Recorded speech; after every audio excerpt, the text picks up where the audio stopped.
نفل عبادت تنہائی میں یا گھر میں کرنا افضل ہے۔ اللہ کے نبی صلی اللہ علیہ وسلم نے فرمایا اجعلوا فی بیوتکم من صلاتکم ولا تتخذوها قبورا، کہ اپنی نمازوں میں سے کچھ حصہ اپنے گھروں میں بناؤ، یعنی نوافل گھر میں ادا کرو، اور اپنے گھر کو قبرستان نہ بناؤ، کیونکہ قبرستان میں نماز نہیں پڑھی جاتی۔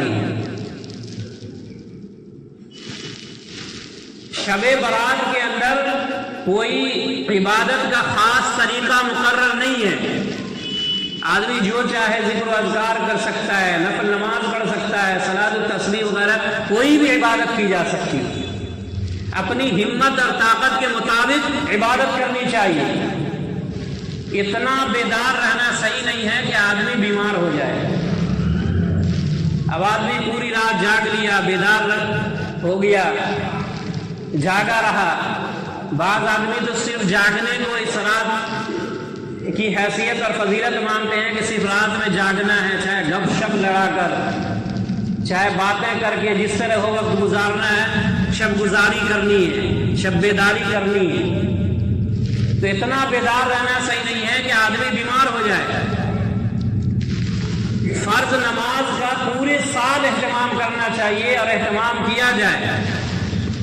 صرف شب برات میں نفلی عبادت کر کے اپنے آپ کو جنت کا مستحق سمجھنا یہ باطل خیال ہے۔